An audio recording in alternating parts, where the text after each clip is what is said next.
The rain hit SE 82nd Avenue like nails on metal. Celia Everhart's Nikes squelched through the puddle outside Kim's faux house, past the check-cashing joint with bars on the windows, past the bus stop where a guy slept under a blue tarp. Her backpack dug into her shoulders. 20 pounds of medical textbooks, 3 highlighters gone dry, and a stale everything bagel wrapped in napkins from the diner. 11:30 p.m., her phone buzzed against her thigh.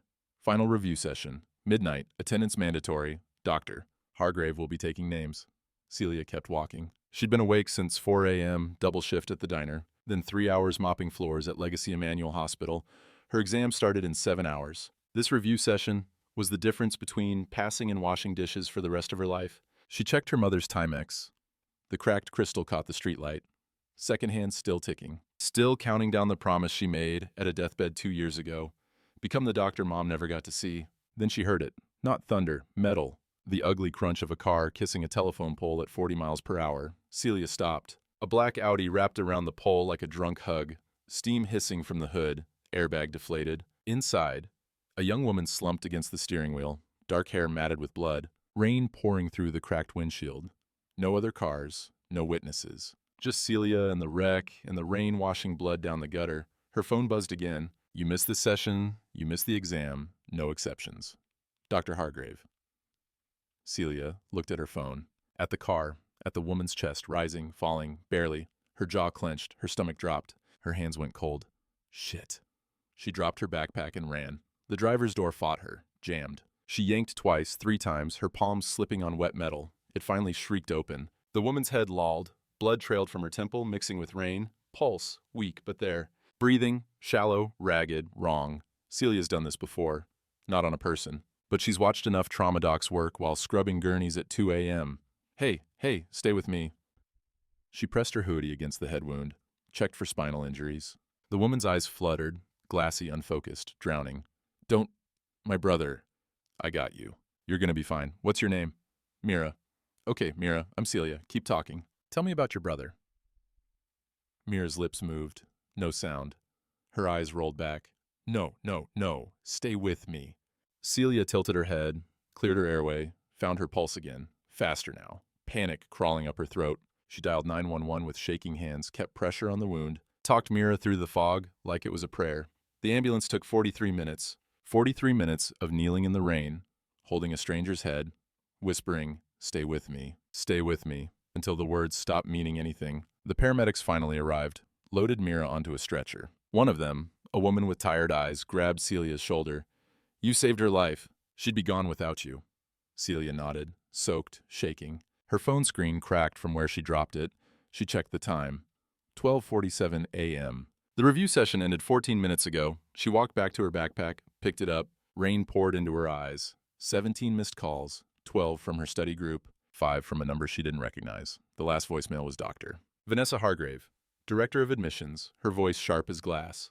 Miss Everhart, your absence tonight demonstrates a fundamental lack of commitment to this program. Do not bother showing up for tomorrow's exam. You are no longer eligible. Professionalism begins with showing up.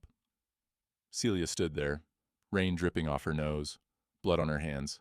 A stranger's life saved, her future gone. She sat down on the curb, pulled her knees to her chest, and laughed. Not a happy sound. More like the noise you make when the universe punches you in the teeth and you're too tired to punch back.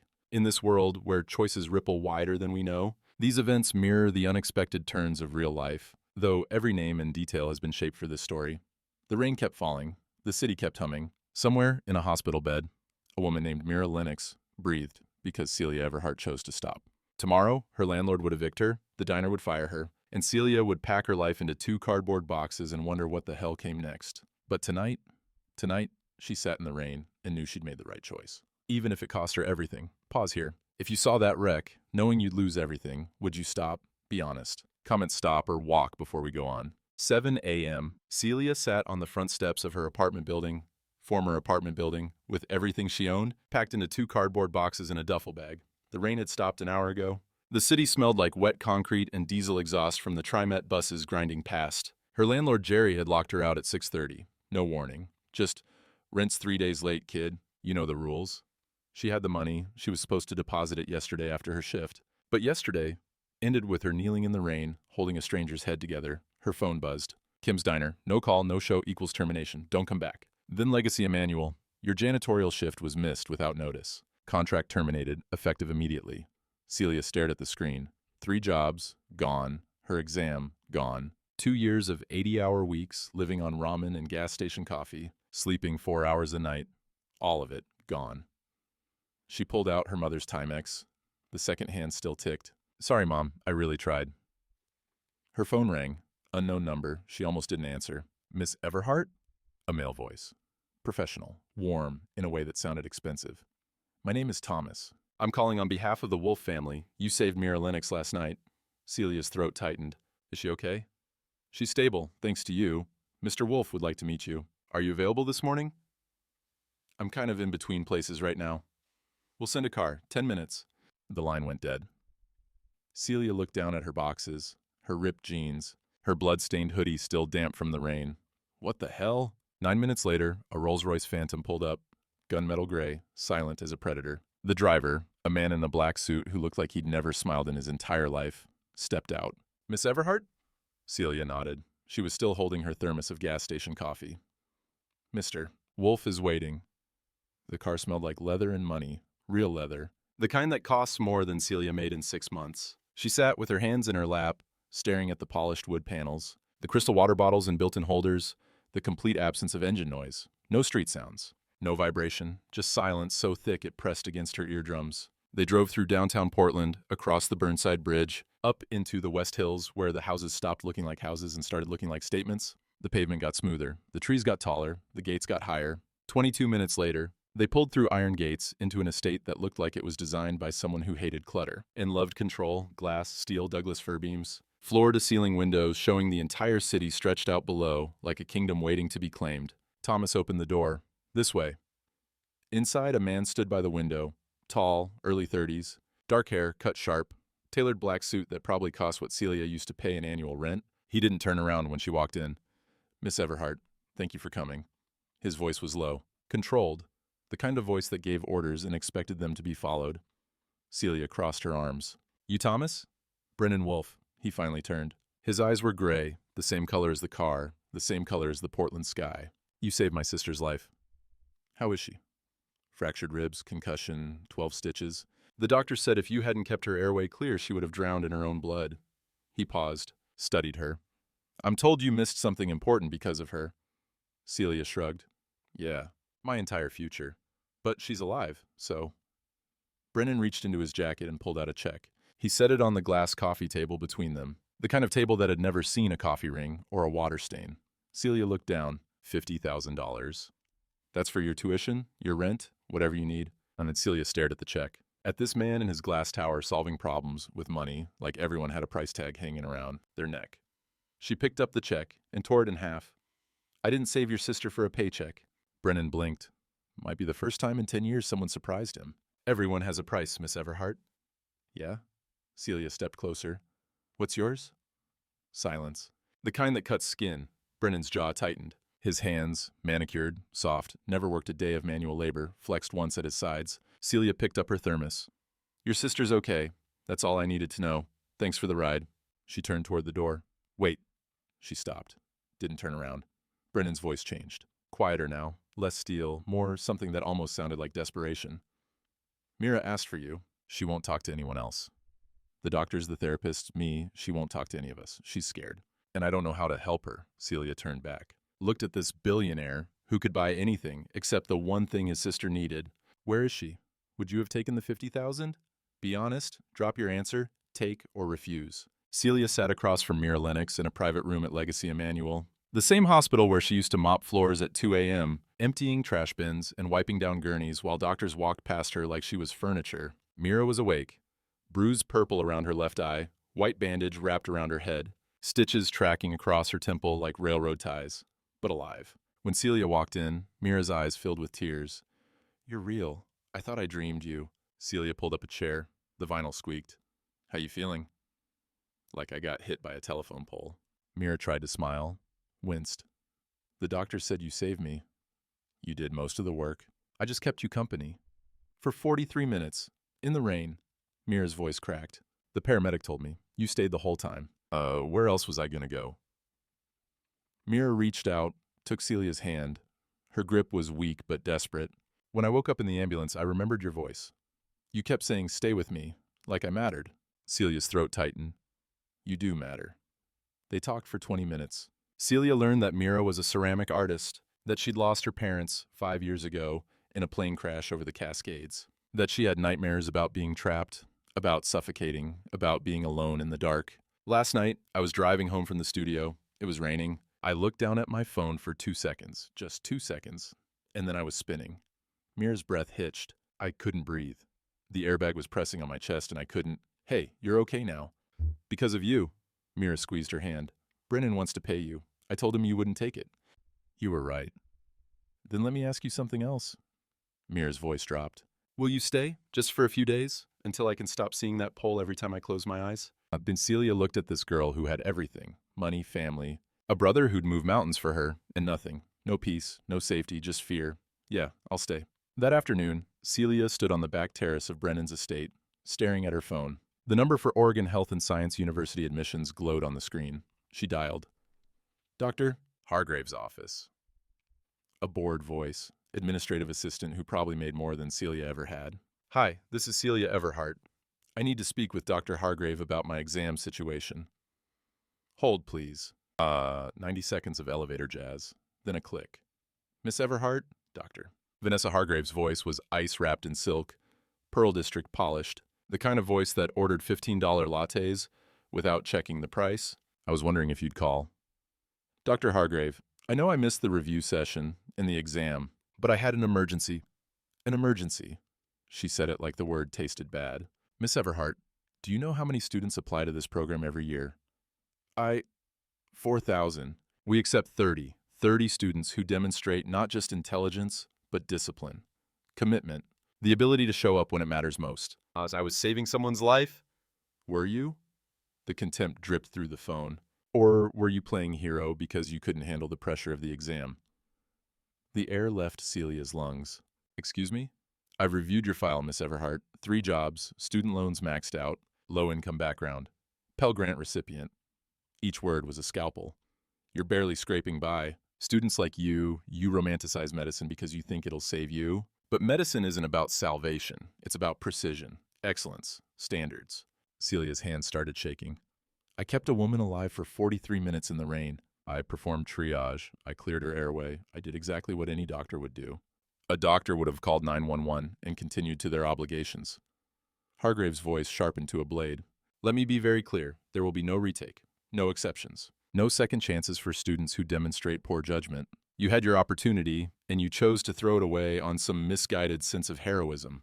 This is insane. This is medicine. If you can't handle the discipline required, perhaps you're better suited for nursing or social work, something more appropriate to your skill set. The pause was deliberate, cruel. Good day, Miss Everhart. The line went dead. Click. Celia stood there, phone pressed against her ear, the dial tone buzzing like wasps. Her hands trembled so hard she nearly dropped it. 2 years. Every hour she'd worked while her classmates slept. Every meal she'd skipped to afford textbooks. Every night she'd cried from exhaustion and kept going anyway. Every promise she'd made to her mother's grave. Dismissed by a woman who'd never missed a meal. Never worked 3 jobs. Never had to choose between rent and medical supplies. She looked down at her mother's Timex. The second hand kept ticking. I'm sorry, Mom. I tried. God, I tried. Behind her, glass doors slid open. Brennan stepped onto the terrace. He didn't say anything. Just stood there, 6 feet away, watching her fall apart. She said no. Celia's voice was hollow. She said students like me don't belong in medicine. Brennan's expression didn't change, but his jaw tightened, his hands curled into fists at his sides. Students like you. Poor students. Charity cases. People who need to be saved. Celia laughed. It sounded broken. She's probably right. She's not. How would you know? Because I've spent my entire life around people like her. His voice was quiet, cold, and I know exactly what they're afraid of. Celia looked at him. What? People like you, who don't need their permission to be extraordinary?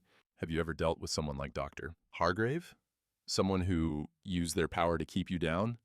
Drop your story in the comments. You're not alone. Brennan's estate felt like a museum where touching anything would set off alarms. Everything was white, glass, or steel. The floors were heated. Celia's socks warmed through the moment she stepped inside. The lights adjusted automatically when she walked into rooms. There were no family photos, no mail on counters, no coffee rings on tables, no life. The guest room was bigger than her last 3 apartments combined. King bed with sheets that probably cost more than her security deposit. Attached bathroom with heated floors and a rainfall shower. Floor-to-ceiling windows overlooking the city. Celia stood in the middle of it and felt like she was trespassing. A knock at the door. "Miss Everhart?" Thomas stood in the hallway, still wearing that black suit, still looking like he'd never told a joke in his life. "Mr. Wolfe requests your presence for dinner." Does he request or does he summon? Thomas didn't smile. Both. The dining room was all windows. The city glowed below like a circuit board. Orange streetlights, red taillights, the green glow of the Burnside Bridge. Brennan sat at the head of a table designed for 12. Mira sat to his right, wrapped in a gray cashmere blanket, looking small and tired. When Celia walked in, Mira's face lit up. "You came. You asked me to." Brennan gestured to a chair across from him. "Please, sit." The dinner arrived on ceramic plates. Some French thing Celia couldn't pronounce. Coke ow something. It tasted expensive and left her hungry. The kind of food that looked impressive but didn't fill you up. Brennan watched her over the rim of his wine glass. "You're uncomfortable." "I'm fine." You're eating like you're afraid the plate will break." Celia set down her fork. "I've never eaten off plates that cost more than my rent." Silence. Mira glanced between them, nervous energy crackling. Brennan leaned back in his chair. "I looked into your situation. Dr. Hargrave, the exam." Celia's jaw tightened. "Did you now?" "She's wrong. You should have a retake." "Yeah, well, she doesn't think so." "She will." His voice was matter-of-fact. Simple. The way he probably said, "buy that company," or "fire that executive." Celia looked up sharply. Don't use your money to force this." "Why not?" "Because then I'll never know if I earned it." Her voice cracked. Her hands gripped the edge of the table. "I've spent 2 years working my ass off to prove I belong in that program. 80-hour weeks, 4 hours of sleep, living on ramen and black coffee. If you buy my way in, then everyone will be right about me. I'll just be another charity case who couldn't make it on her own." Brennan's eyes narrowed. "You think I'm offering charity? Aren't you?" "No." His voice turned to steel. "I'm offering fairness. There's a difference." "Is there?"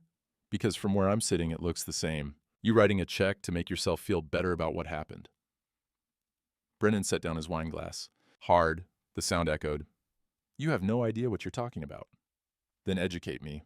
You saved my sister's life. That created an obligation. I don't want your obligation." Celia stood up. Her chair scraped against the floor.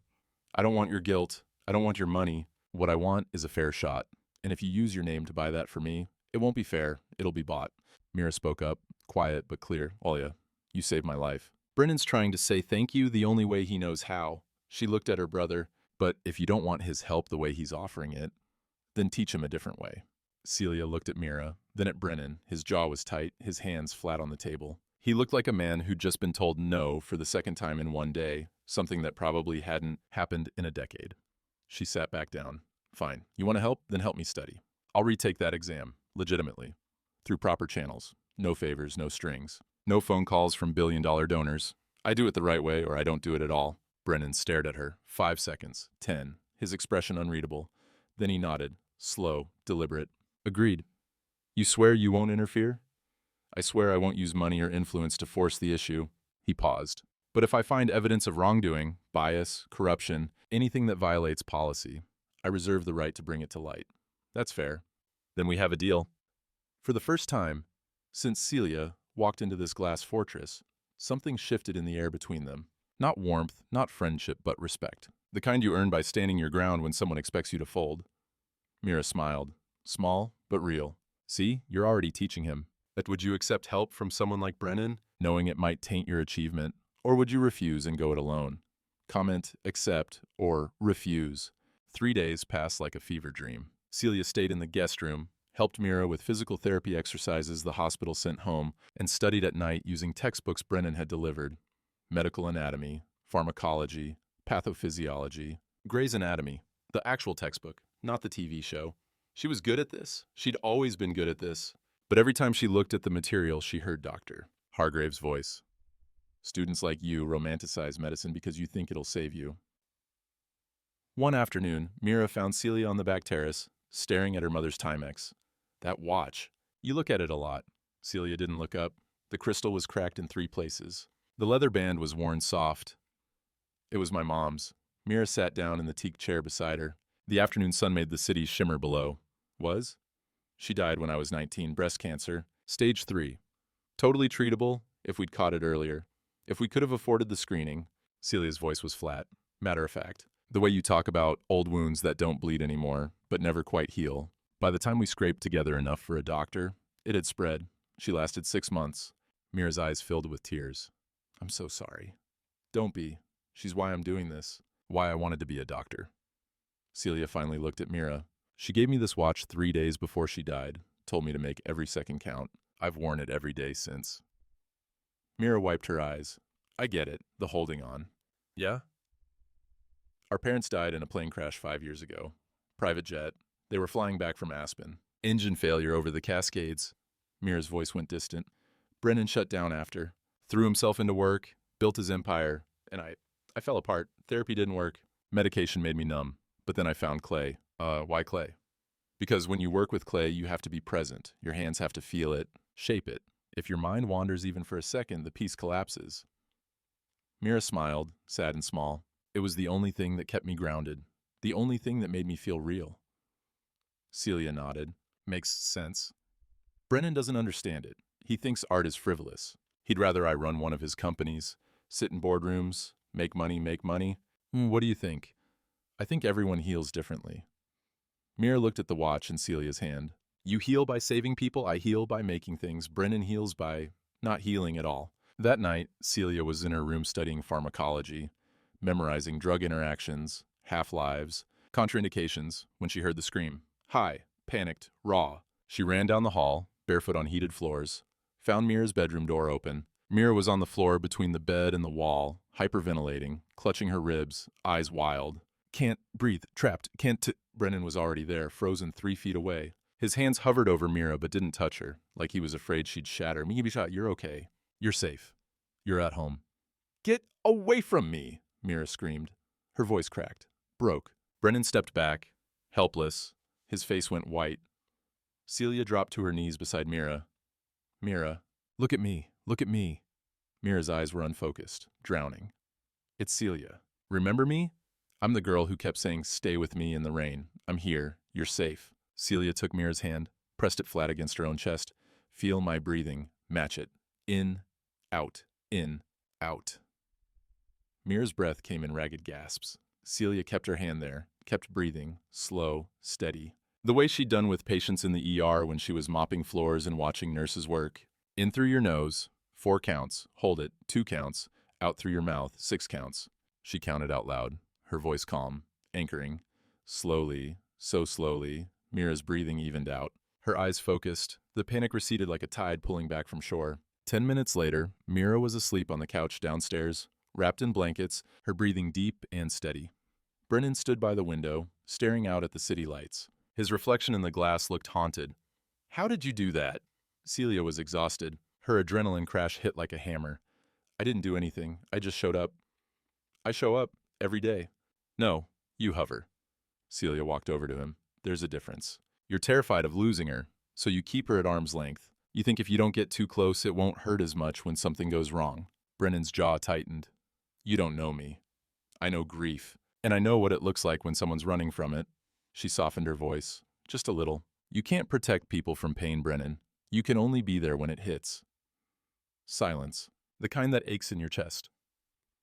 Brennan finally spoke, his voice barely above a whisper. She's all I have left. Then stop treating her like she's made of glass. She's not fragile.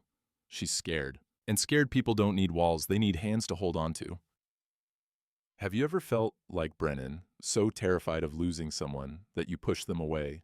Instead, share your story. 2 weeks later, Celia got an email. She was sitting in Brennan's study, his study, but he'd let her take it over with textbooks and flashcards and empty coffee mugs when her laptop chimed. From Office of Admissions, OHSU Medical School, subject, special examination accommodation, her heart stopped. Miss Everhart, after review of your circumstances, the board has agreed to grant you a retake of the qualifying examination. Your exam is scheduled for Monday, March 18th at 7 a.m. Please note, this is a one-time accommodation. Failure to appear or achieve a passing score will result in permanent disqualification from the program.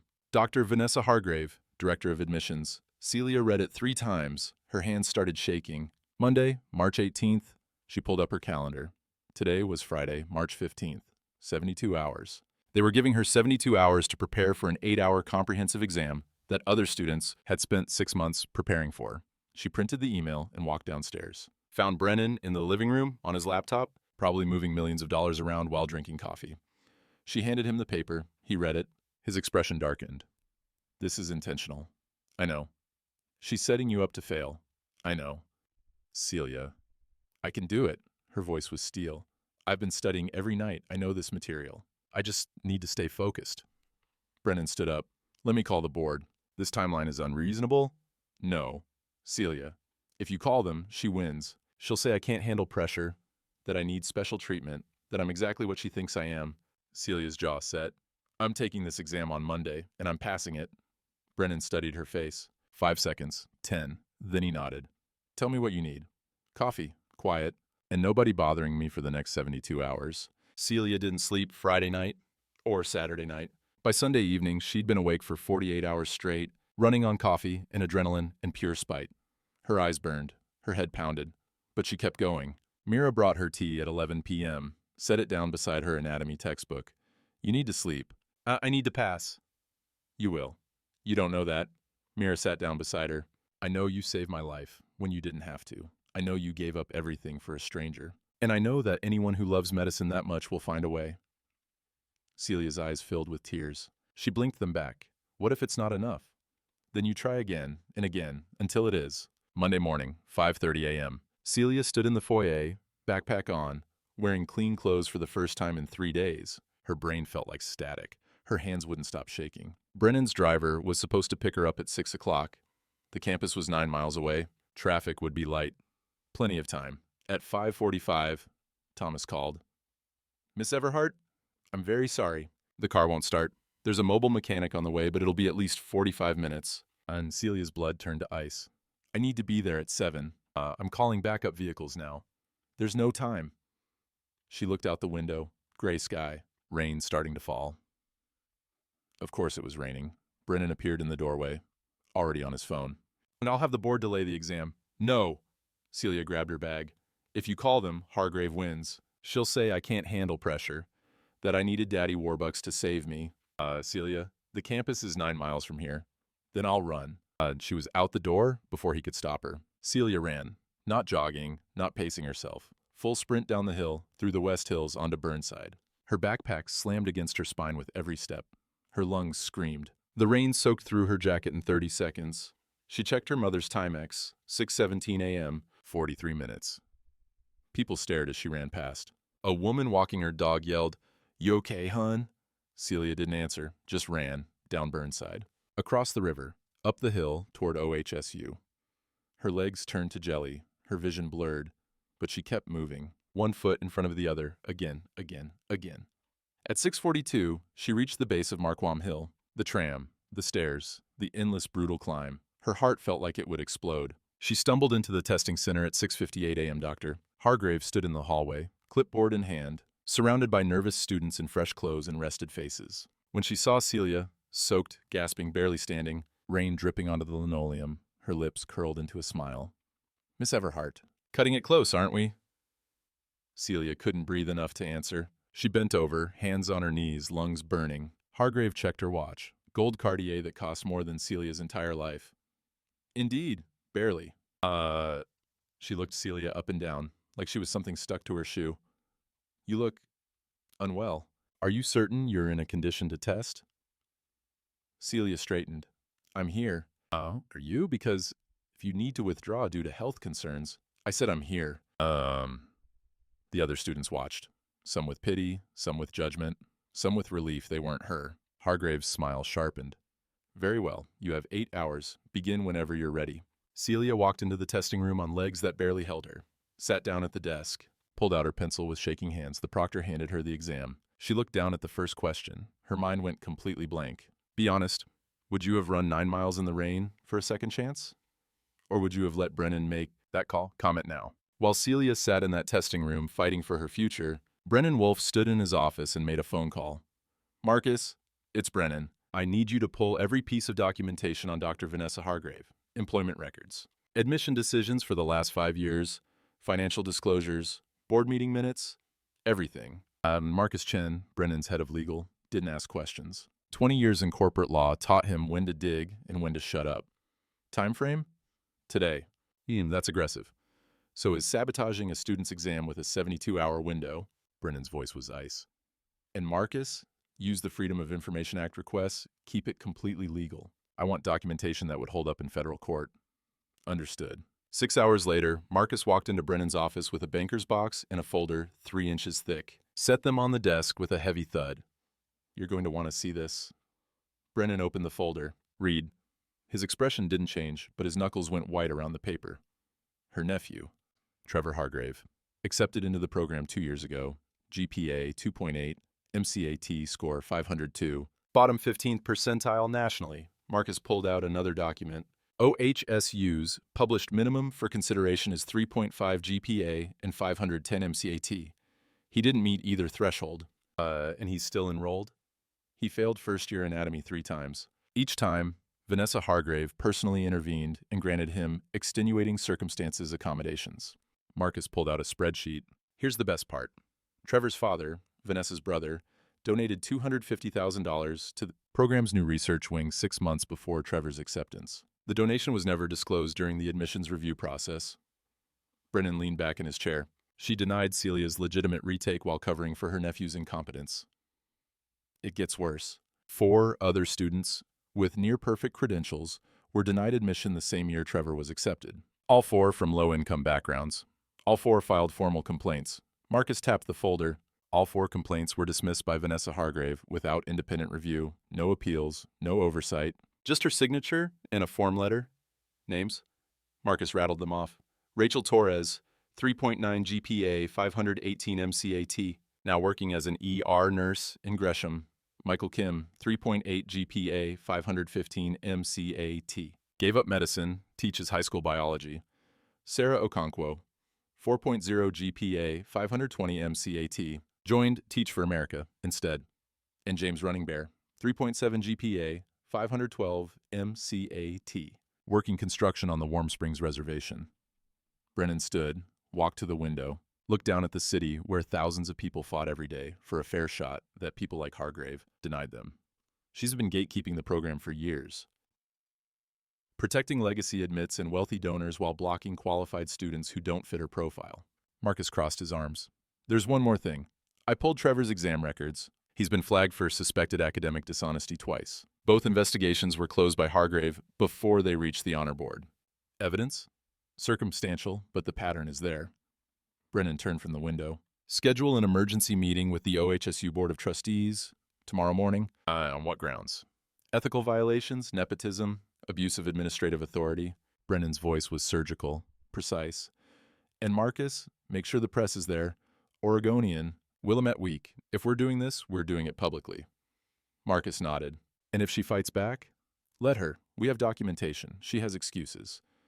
Brennan picked up the folder. She spent 15 years building her empire on keeping people out. Time to watch it burn. That night, Celia stumbled back to the estate at 9 p.m. 8 hours of testing. Her brain felt like someone had taken a cheese grater to it. Her hands cramped from holding a pencil. Her eyes burned. Mira was waiting in the living room. She jumped up when Celia walked in. How did it go? Celia collapsed onto the couch, stared at the ceiling. I don't know. I answered everything. But halfway through, I couldn't remember if I was reading English or Mandarin. You passed. I know you did. You can't know that. Brennan walked in. He looked at Celia, exhausted, defeated, barely holding herself together, and something shifted in his chest. Something he'd kept locked down for 5 years. You made it. Barely. That's all that matters. He sat down across from her. I have something to tell you. Celia looked up, wary. I've been investigating Dr. Hargrave. She's been manipulating the admissions process for years. Nepotism, donor favoritism, systematic exclusion of low-income applicants. Celia's stomach dropped. Brennan, what did you do? Nothing illegal. I requested public records through official channels, and what I found, it's enough to end her career. I don't want your revenge. This isn't revenge. It's justice. His voice softened, just slightly. Celia, she tried to destroy you, and she's destroyed dozens of others. Someone needs to stop her. Celia was quiet for a long moment. Her jaw worked, her hands clenched. Will this affect my exam results? No. Your exam will be scored blindly by an independent review board. Your results will be legitimate. But tomorrow, Hargrave will face the consequences of what she's done. Celia nodded slowly. Okay. Yeah. She met his eyes. But I want to be there. When it happens. I want to watch her fall. Brennan almost smiled. I was hoping you'd say that. Should Brennan have told Celia about the investigation before starting it? Or was he right to act first? Drop your thoughts. The OHSU Board of Trustees meeting room was all dark wood and leather chairs. 12 trustees sat around a mahogany conference table. Dr. Vanessa Hargrave sat at one end, composed and confident in a cream Chanel suit, her hair pulled back in a perfect chignon. At the other end, Brennan Wolfe, flanked by Marcus Chen and 2 additional attorneys in charcoal suits. Celia sat in the gallery between Mira and Thomas, her heart hammered against her ribs. The board chair, Dr. Elizabeth Navarro, called the meeting to order. Mr. Wolfe, you've requested this emergency session under unusual circumstances. The floor is yours. Brennan stood. Thank you, Dr. Navarro. I'm here to present evidence of systematic ethical violations within the admissions process. Hargrave's expression didn't change, didn't even flicker. This is absurd. Mr. Wolfe, your sister was involved in an accident, and Miss Everhart provided assistance. I understand you feel, grateful. But that doesn't give you the right to weaponize this board against me because of a single denied retake request. Brennan ignored her, nodded to Marcus, who projected a document onto the screen behind him. Trevor Hargrave, admitted to the program in 2023, GPA 2.8, MCAT 502, below the program's published minimum threshold for consideration. Hargrave's jaw tightened. My nephew earned his place through hard work. Did he? Brennan pulled up another slide. 3 failed anatomy exams. Each time, you personally granted him extenuating circumstances accommodations. No other student in the program's 20-year history has been given more than one such accommodation. Murmurs rippled through the room. Trustees leaned forward. Furthermore, Marcus clicked to the next slide. Financial records, bank statements, donation receipts. Trevor's father donated $250,000 to the research wing 6 months before Trevor's acceptance. That donation was never disclosed during the admissions review process as required by university policy. Dr. Navarro's expression darkened. Dr. Hargrave, is this accurate? Hargrave's voice stayed steady, controlled. Family donations are a private matter, not when they influence admissions decisions. Brennan's voice cut like a scalpel. And not when they violate federal education law. He pulled up another document. A list of names, statistics, red flags everywhere. In the same year Trevor was admitted, 4 students with near-perfect credentials were denied. Rachel Torres, 3.9 GPA, 518 MCAT. Michael Kim, 3.8 GPA, 515 MCAT. Sarah Okonkwo, 4.0 GPA, 520 MCAT. James Running Bear, 3.7 GPA, 512 MCAT. He paused. All 4 from low-income backgrounds. All 4 filed formal complaints. All 4 complaints were dismissed by Dr. Hargrave without independent review. The room erupted. Trustees talked over each other. Dr. Navarro banged her gavel twice. Brennan waited for silence, then continued. One of those denied students was Celia Everhart. He gestured to Celia in the gallery. Every head turned. Miss Everhart has spent 2 years working 3 jobs to afford her education. She maintained a 3.9 GPA while cleaning hospital floors at 2 a.m. On the night before her qualifying exam, she stopped to save a car accident victim, my sister, and performed first aid that kept her alive for 43 minutes until paramedics arrived. Brennan's voice dropped, cold, surgical. Dr. Hargrave denied Miss Everhart's retake request, calling her actions unprofessional and suggesting she lacked the discipline for medicine. Meanwhile, she protected her nephew, a student who has failed repeatedly and only remains enrolled due to family, connections, and undisclosed donations. He paused. Let it sink in. Tell me, Dr. Hargrave, what exactly is your definition of professionalism?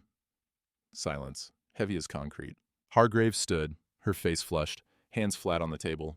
This is character assassination. I have spent 15 years building this program into one of the finest medical schools in the Pacific Northwest. You've spent 15 years gatekeeping it? Brennan's voice cut through. You've systematically excluded qualified students who didn't meet your arbitrary standards of fit while giving preferential treatment to wealthy donors and family members? Dr. Navarro held up a hand. Mr. Wolfe, you've made serious allegations. Do you have documentation to support these claims? Marcus handed a USB drive to the board secretary. Full audit. Every admission decision Dr. Hargrave has made for the last 5 years. Cross-referenced with donation records, family connections, and complaint filings. Financial disclosures. Email correspondence. Meeting minutes. It's all there. Though these events mirror patterns found in real institutions, the specifics here have been shaped for this narrative. Dr. Navarro looked at Hargrave. Dr. Hargrave, I'm placing you on immediate administrative leave pending a full investigation. This meeting is adjourned pending review of the evidence. Hargrave's face went white, then red. You can't. I just did. Dr. Navarro's voice was steel. You'll surrender your access credentials and leave campus immediately. Security will escort you.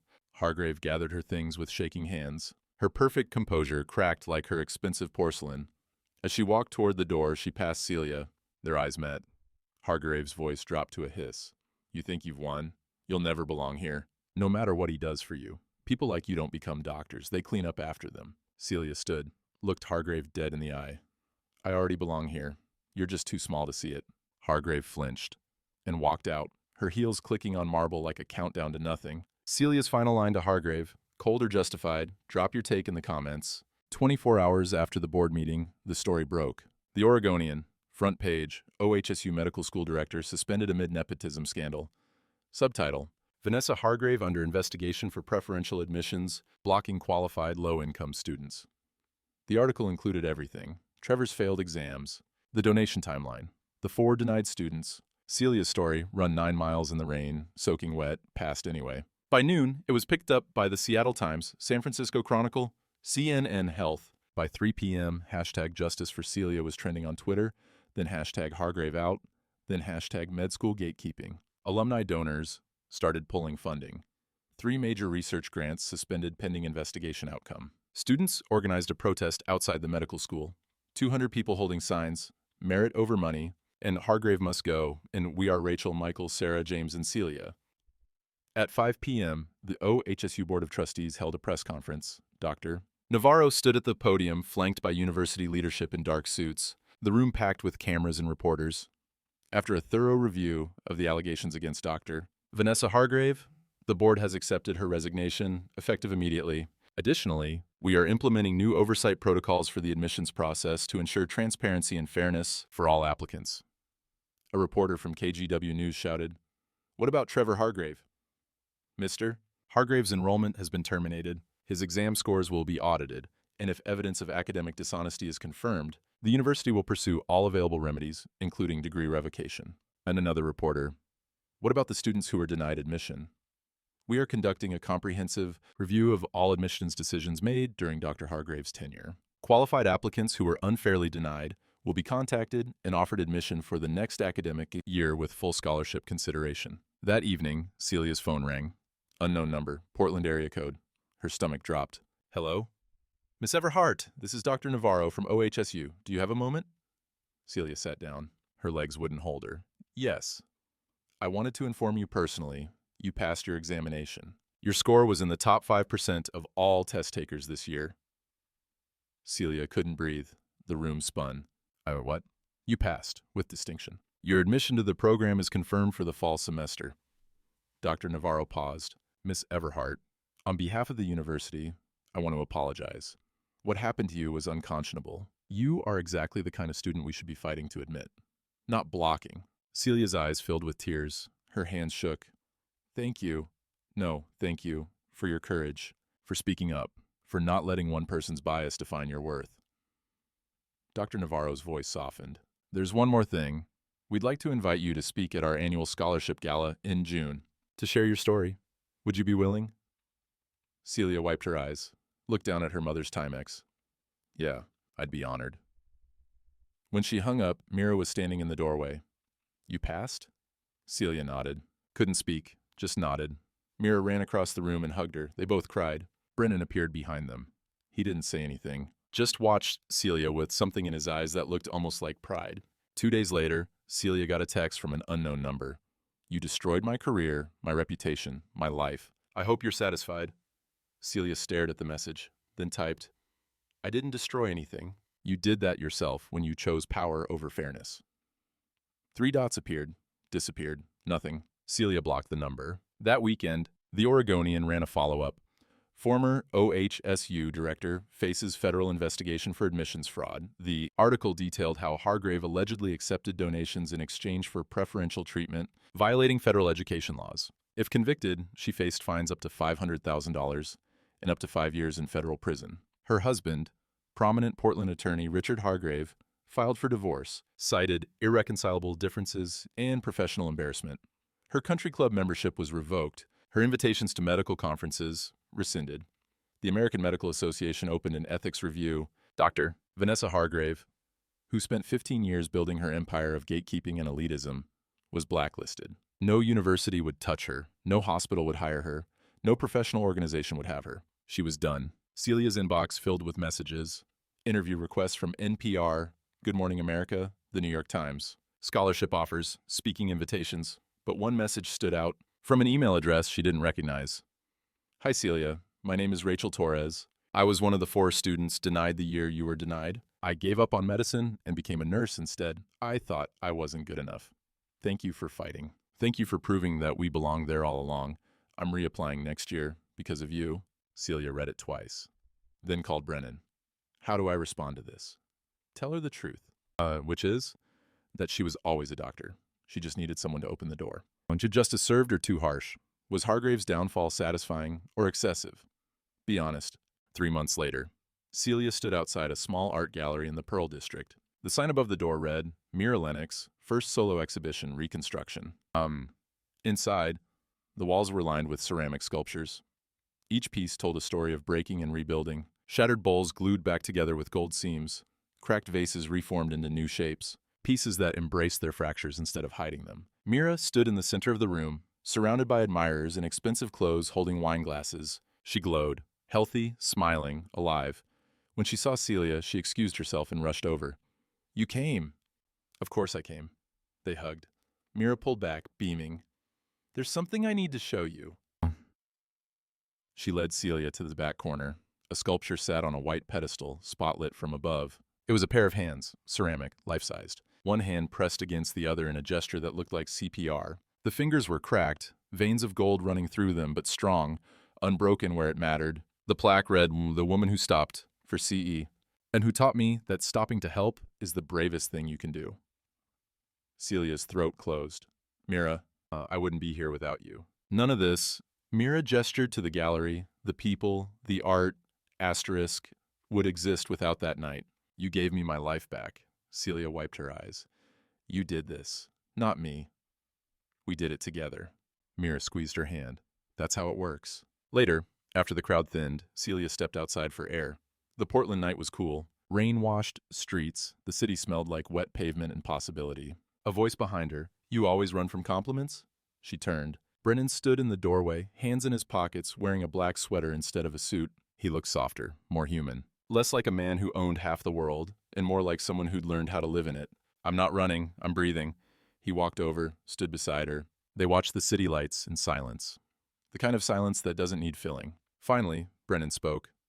You start classes in 2 weeks. Yeah? Nervous? Terrified. Good. That means you care. Celia laughed. When did you become a motivational speaker? When I met someone who reminded me what caring looks like.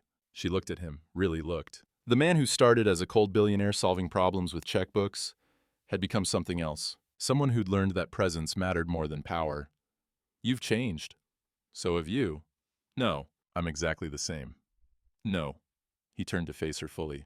3 months ago, you tore up my check because you didn't want to owe anyone anything. Tonight, you let Mira thank you. You let yourself be seen. Celia was quiet. Maybe? Definitely. He reached into his pocket and pulled out something small. Her mother's Timex. She'd given it to him for safekeeping before her retake exam and never asked for it back. I've been holding on to this for you. She took the watch, the cracked crystal, the worn leather band, the second hand still ticking. Why didn't you give it back before? Because I wanted an excuse to see you again. Her heart stuttered. Brennan, I'm not asking you for anything, Celia. I'm not trying to buy your time or claim your future. His voice was steady, honest, raw in a way she'd never heard from him. I'm just saying, if you want company while you figure out this next chapter, I'd like to stand beside you, if you'll let me. She studied his face, the sincerity there. The vulnerability he'd spent 5 years hiding behind glass walls and business deals. No grand promises. No grand promises. No pressure. No pressure. Just company? Just company. She smiled, slow and real. I think I'd like that. He exhaled like he had been holding his breath for weeks. Yeah? Yeah. They stood there. Two people brought together by rain and wreckage and choice. No fireworks, no dramatic declarations, just a quiet understanding that sometimes the best things aren't planned, they're earned. One difficult decision at a time. Mira appeared in the doorway. Are you two gonna stand out here all night? Or are you coming back in for champagne? Celia laughed. We're coming. She reached for Brennan's hand. He took it, his grip warm and steady and real, and together they walked back into the light. Most people spend their whole lives chasing what they think they deserve. Celia spent one rainy night giving someone else what they needed, and the universe gave her everything she'd earned, not because she demanded it, because she'd already proven she was the kind of person worth betting on. Sometimes the detour is the destination, and sometimes the stranger you save becomes the home you didn't know you were looking for. If you're still watching, if you made it this far, maybe you're the kind of person who believes in showing up when it matters, in stopping when everyone else keeps walking, in choosing compassion over comfort. That's rare. Hold on to it. And if this story hit you different, hit that subscribe button. Share it with someone who needs to hear it. Drop a comment telling us what would you have done. Because at the end of the day, we're all just one choice away from changing someone's life, including our own.